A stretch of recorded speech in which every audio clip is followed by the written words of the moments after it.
100% fees రాయితీతో AI నేర్చుకోవాలనుకుంటున్నారా? Attend quality thought gen AI test 2025.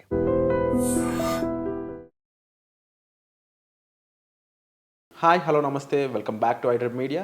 ఈరోజు మనతో ఉన్నారు founder and CEO of realtor oxygen, అలాగే business analyst and TEDx speaker అయిన డాక్టర్ నంది రామేశ్వరరావు గారు. సార్తో మాట్లాడదాం.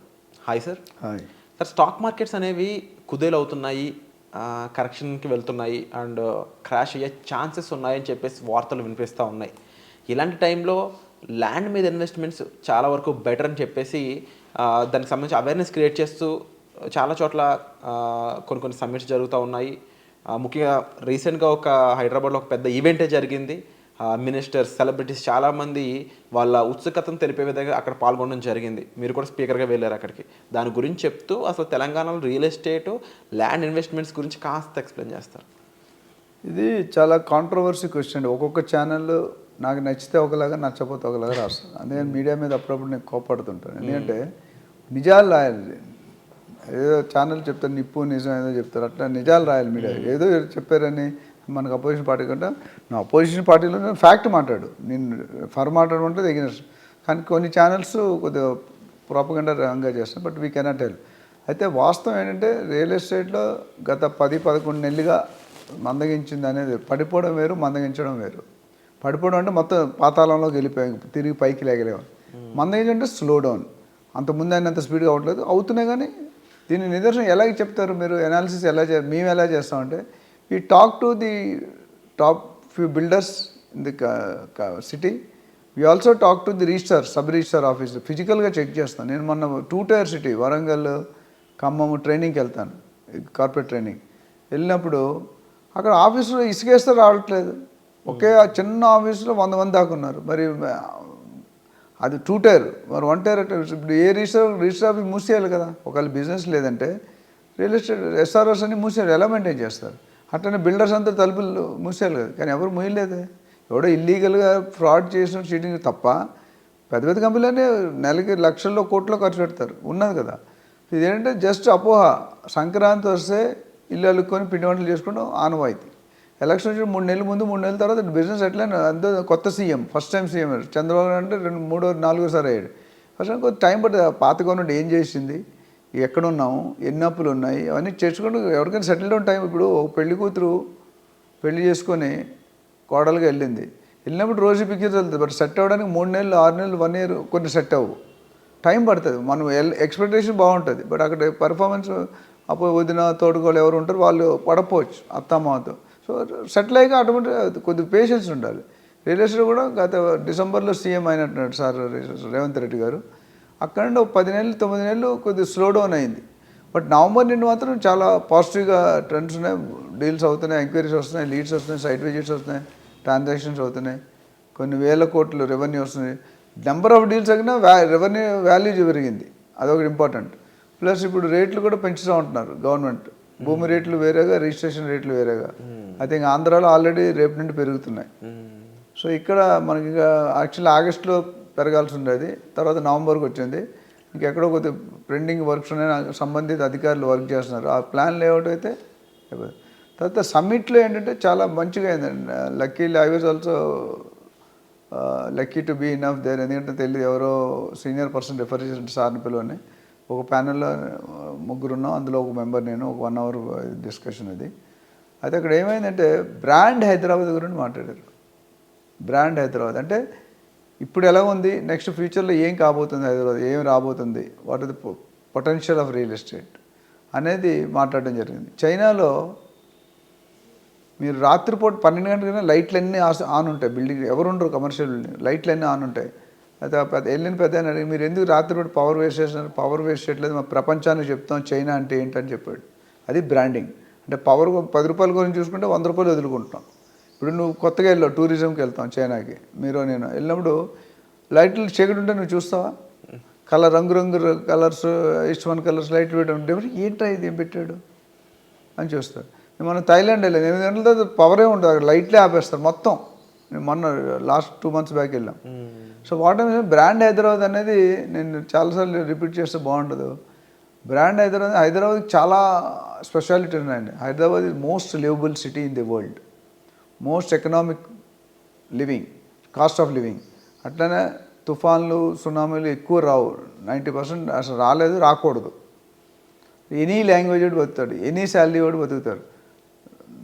రాక్ అంటే నేచురల్ రాక్ అనేది మన సిటీలోనే ఉంది. అందుకని hills, Banjara hills, Jubilee hills, Kavuri hills, Nandagiri hills అని హిల్స్ ఉన్నాయి, విఎన్ఆర్ హిల్స్ అని. సో హిల్స్ అంటే మన డెక్కన్ ప్లేట్ హైట్లో ఉంటాం. అన్ఫాక్ట్ లైక్ వైజాగ్, చెన్నై, ముంబై. వైజాగ్, చెన్నై, ముంబైకి వరదలు ఎప్పుడూ వస్తూనే ఉంటాయి. మొన్న కూడా వచ్చింది, విజయవాడలో హుడుహుడు వచ్చింది. సో అట్లా నేను ఏమంటే హైదరాబాద్ కొన్ని ప్రత్యేకతలు ఉన్నాయి. ఒకటి ఇది, రెండోది ఇన్ఫ్రాస్ట్రక్చర్ అనేది సూపర్గా ఉంది. అంటే మనకున్న విసులుబాటు మిగతా సిటీలు లేదని. ఇండియాలోనే సెకండ్ ఫాస్టెస్ట్, వరల్డ్లోనే 4th or 5th fastest city, one of the అంటే వండర్ఫుల్ సిటీ. మన హైదరాబాద్ కూడా కొత్తవాడు వచ్చాడంటే ట్రాన్స్ఫర్లో హైదరాబాద్ వదిలి వెళ్ళాడు. సమిట్లో అదే డిస్కస్ చేసాం. ఉత్తమ్ కుమార్ రెడ్డి గారు వచ్చారు, నవీన్ మిట్టల్ ఐఏఎస్ ఆఫీసర్ ఆయన వచ్చారు, ల్యాండ్స్ అండ్ రిఫార్మ్స్ కమిషనర్ అనుకుంటా. అంటే మురళీమోహన్ గారు మాట్లాడారు, సుమా గారు వచ్చారు, నాలంటి 3-4 గెస్టులు ఉన్నారు. వీళ్ళందరూ కూడా మాట్లాడిందంటే హైదరాబాద్ ఫ్యూచర్ ఏంటి, హైదరాబాద్లో పెట్టొచ్చా పెట్టకూడదు అంటే హైదరాబాద్ డెఫినెట్గా డెసిషన్ ఏమైందంటే హైదరాబాద్లో పెట్టుకోవచ్చు. ఆంధ్ర డెవలప్ దాని తెలంగాణ పడిపోదు. నేను చెప్పింది ఏంటంటే తెలంగాణలో ఇప్పుడు హైదరాబాద్ 4 పక్కల 4 డైరెక్షన్లో ఉంది. ఇది నార్త్, ఈస్ట్, వెస్ట్ అవుతుంది. 9 హైవేలు ఉన్నాయి. 9 హైవేలు పక్క డెవలప్ స్లోగా ఫాస్ట్గా అవుతున్నాయి. వెస్ట్రన్లో కొద్దిగా ఫాస్ట్ అయ్యి ఇప్పుడు అవతల పక్క డెవలప్ చేస్తున్నారు, మెగా ప్లాన్ చేస్తున్నారు తెలంగాణ స్టేట్. సో దానిలో ఇక్కడే కాకుండా ఖమ్మము, నిజామాబాదు, వరంగల్ కూడా పికప్ అవుతున్నాయి. ఆల్మోస్ట్ కొన్ని రోజులు అయిన తర్వాత నాకు తెలిసి హైదరాబాద్ టు వరంగల్ మొత్తం బిల్డింగ్సే కనిపిస్తాయేమనిపిస్తుంది కొన్ని రోజుల తర్వాత, ఇప్పుడేం కాదు. అంత పొటెన్షియల్ ఉంది. Plus infrastructure, road connectivity, metro connectivity, air connectivity. నేను మొన్న ఫ్రీక్వెంట్గా ఖమ్మం మిగతా ప్లేస్కి వెళ్తుంటా ట్రైనింగ్, కార్పొరేట్ ట్రైనింగ్ వెళ్ళినప్పుడు చూస్తే Khammam is small area, but అక్కడ 3 మినిస్టర్లు ఉన్నారు, తుమ్మల నాగేశ్వరరావు గారు, బట్టి విక్రమార్క గారు అండ్ పొంగులేటి శ్రీనివాసరెడ్డి గారు. వాళ్ళ ప్లానింగ్ ఏది మన స్టేట్కి మన ప్లేస్కి చేసుకున్న ఇది ఉంటుంది, ఐడియా ఉంటుంది. మన ఓన్ గ్రామం మనం డెవలప్ చేసుకోతే ఎట్లా. అక్కడ ఇల్లందు రోడ్ అని, వైరా రోడ్ అని, సూర్యాపేట, విజయవాడ ఇలాంటివన్నీ కూడా అక్కడ కూడా 5,000 నుండి 12,000, 13,000, 15,000 దాకా ఉన్నాయి అంత దూరాన్ని కూడా. సో ఎవరైనా తక్కువ రేట్లో ఇన్వెస్ట్ చేసుకోవాలంటే 2 tier సిటీస్కి వెళ్ళాలి. నేను ఖమ్మం అంటలేదు, వరంగల్, ఎక్కడైతే అన్ని ఏరియాలు పెరుగుతున్నాయి. మనకి రేవంత్ రెడ్డి గారు వచ్చాక ఎంటైర్ స్టేట్ 3 భాగాలుగా చేశారు, అర్బన్, సబర్బన్, రూరల్. సో ఇప్పుడు ఓవరాల్ వరకు మీరు కొనే స్థాయి లేదు, 1,00,000, 2,00,000 అయిపోయింది కదా. ఓవరాల్ నుండి RRR వరకు మీకు ఈజీగా ఒక 30, 40, 20 నుండి దొరుకుతుంది మెయిన్ సైడ్ అయితే.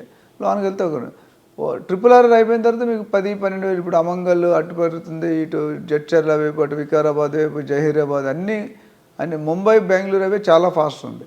సో ఎవరైనా ఈ తెలంగాణలో ఇప్పుడు ఇన్వెస్ట్ చేసుకుంటే చాలామంది ఒక నోషన్ ఏంటంటే నేను చూసింది, తెలంగాణలో ఇన్వెస్ట్ చేసేది తెలంగాణ వాళ్ళే అనుకుంటున్నారు. ఇది అబ్సల్యూట్లీ రాంగ్. తెలంగాణలో ఇన్వెస్ట్ చేసేది ఖమ్మం నుండి ఉన్నారు, వరంగల్ నుండి ఉన్నారు, నిజామాబాద్ ఉన్నారు. ఇది కాకుండా ఆంధ్ర నుండి కొంతమంది ఉన్నారు. ఇవన్నీ కలిపి 25, 30, 70% is coming from outside India. అంటే Hyderabad is being looked as global real estate destiny. ఇప్పుడు ఎవరైతే దూరంగా కొనుక్కుంటారో వాళ్ళకి అప్రిషియేషన్ ఎక్కువ ఉంటుంది. బంజారా హిల్స్లో కొనుక్కుంటే 4 లక్షల గజం, 4 లక్షలు కొనుక్కుంటే ఆఫ్టర్ 5 years 4,20,000 అవుతుంది, 4,30,000 అంతకంటే అవ్వదు. కానీ అదే 10,000 దగ్గర కొనుక్కుంటే 10 సంవత్సరాలు 7-8 రెట్లు వెళ్ళిపోతుంది. కొన్ని కేసులో 10 times కూడా పెరిగింది. 1977లో మేము 12 రూపాయలు పెట్టి గజం కొన్నాం వైజాగ్లో, ఒక రోడ్ ఉండేది. ఇప్పుడు 8 lane ట్రాక్ అయింది, 1,50,000 గజం అమ్ముతున్నారు. ఎక్కడ 12 రూపాయలు, ఎక్కడ 1,50,000. అట్లానే మురళీమోహన్ గారు జేబేరి ఎన్క్లేవ్ అని ఒక వెంచర్ వేశారు గూగుల్ ఆఫీస్ ఎదురుగా, 750 రూపాయలు గజం అమ్మాడు. ఇప్పుడు 2.5 లక్షలు అమ్ముతున్నారు. దెర్ ఇస్ నో, మీకు గోల్డ్లో కానీ స్టాక్లో కానీ ఎక్కడ కూడా భూమి మీద పెట్టుబడి పెట్టినట్టు ఎవడు లాస్ ఉండదు. నిద్రలో కూడా మీ ఆస్తులు రెట్టింపోతున్నాయంటే గోల్డ్, మన రియల్ ఎస్టేట్. కోర్స్ గోల్డ్ మీద ఉంది కానీ but number of percentage of increase మనకి ఎక్కువ ఉంది. రియల్ ఎస్టేట్లో 4 to 5 years డబుల్ అవుతుంది, 10 years 5-6 times మినిమం అవుతుంది. ఓన్లీ థింగ్ ఈజ్ మీరు కొనుక్కునేటప్పుడు ఒక రియాల్టర్ని అపాయింట్ చేసుకోండి, వాళ్ళ ద్వారా. మీరు సొంతంగా కొనుక్కుంటే ఇబ్బంది పడతారు. FTL ఏంటి, బఫర్ ఏంటి, లీగల్ ఒపీనియన్ ఏంటి, ఈసీ అన్నీ తెలియదు. సో డెఫినెట్గా భూమి మీద ఇన్వెస్ట్ చేసుకుంటే ఎవడు పాడవలేదు నాకు తెలిసి ఈ ప్రపంచంలో. ఎందుకంటే భూమికి ఉన్న ప్రత్యేకత ఏంటంటే మొత్తం భూమిలో ప్రపంచంలో 3 వంతులు నీళ్ళే ఉన్నాయి, ఓషన్స్, అవునా.